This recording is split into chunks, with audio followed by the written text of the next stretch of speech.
and welcome to another video. And today we're in the village of West Auckland, and this is the village green. Apparently is the biggest village green, or one of the biggest village greens in the country. So there you go, we'll start off with that factoid. So this is just down from the village green. It's explaining about West Auckland's heritage, and we're going to look at one of those things in a moment, which is the home of the first World Cup, which interests me quite a lot. I'm sure it'll interest other people as well. One interesting fact here is West Auckland was home to Mary Ann Cotton, who was hanged in 1873. She murdered up to 21 people, including her children and her husbands. Wow. So start off with a bit of grim information about West Auckland.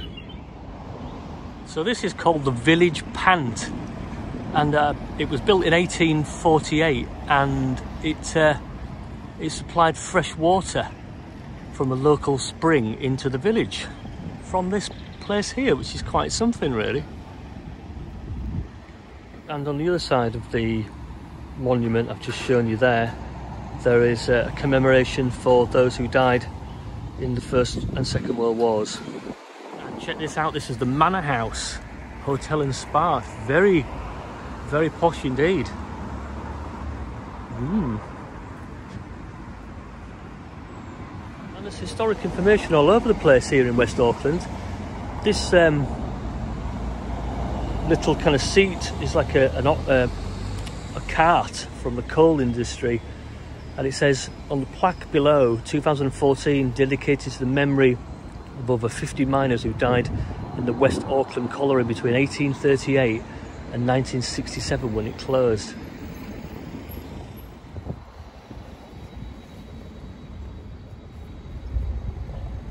And the Eden Arms preparing for Euros, which start this Friday. And seems like a very friendly place here. There's a couple of people saying good morning to me as I'm walking down. Oh dear. Poor old Keir Starmer, eh? Very grand house here, in stark contrast to these houses. But you've got the old with the new, I guess. Well, that is a really nice house.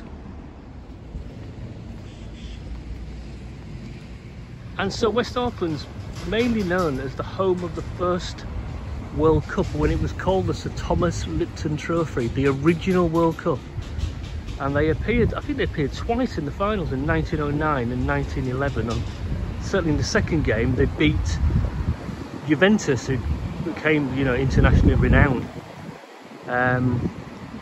So West Auckland, which is the village team, and starred in one of the what was set to become one of the biggest world events in sport. So here's some information on the 1909 and the 1911 World Cup winning finals, which West Auckland was successful in.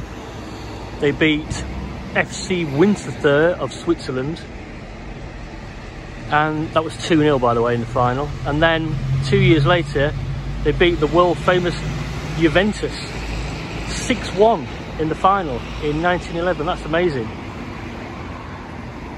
So a guy came up to me just now and just said to me that the replica of the Thomas Lipton Trophy is in the West Auckland Working Men's Club over there.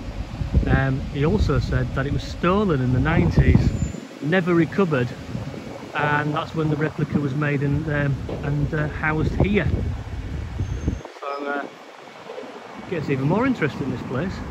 There's the Well Coffee shop, which looks quite nice, and then opposite there is these delightful looking buildings in these kind of muted colours,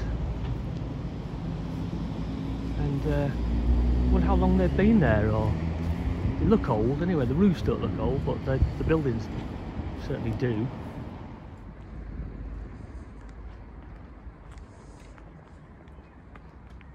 And this is the old church manor, which has been turned into a private accommodation now, but that's quite impressive, is that place. So West Auckland's got a population of about just over 3,000, and it's very close to Bishop Auckland. In fact, it's only about 2 miles.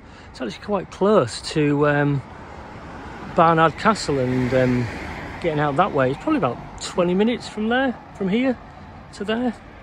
So I think house prices vary really. I think you can pick up a terraced house quite cheaply around here, but there are some sort of more stone built terrace looking houses that probably cost a bit more, and there's some newer parts to West Auckland as well.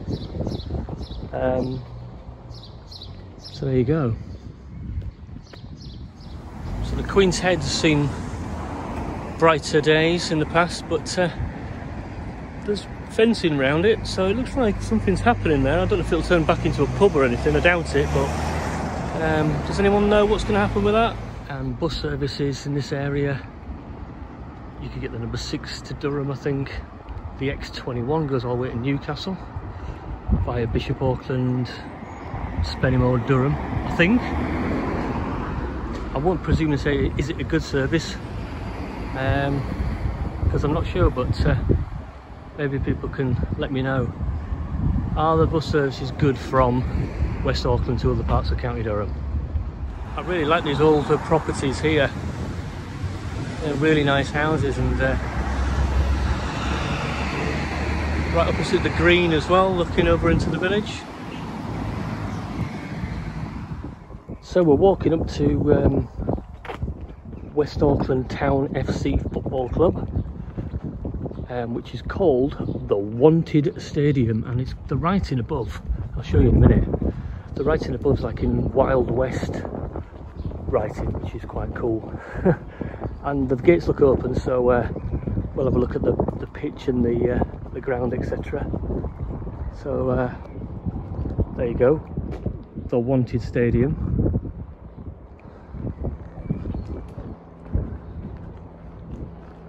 And reminding us that West Auckland Town Football Club were the first World Cup winners, which we talked about earlier on. And West Auckland play in the Northern League Division 1, and were unlucky actually, because they got into the playoff final but they lost. So they'll be playing in the Northern League again next season, but they're a very good side actually. And this is the ground, which is looking great. The pitch is looking great. The goals aren't there, but the pitch is looking fantastic. And it's a nice little ground, and there's a sports bar over there. I've only been once, so I'm definitely going to come again.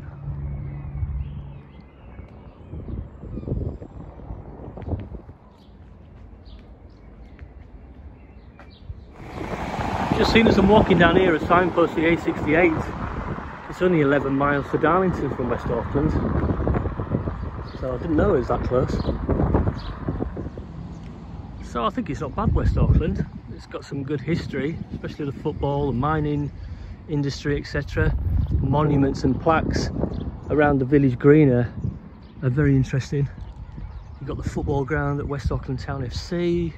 I noticed a few shops. There's a spa, there's convenience stores, the cafe we looked at earlier. It's got a pub, bus service to different areas of County Durham, including going up to Newcastle on the X21. Houses very varied, residential stock. You've got some new looking terraces, some older looking stone terraces, some semi-detached houses and new housing estates further outside of the village. Altogether, would I live in West Auckland? Yeah, probably would, and I'm going to give it a decent 8 out of 10.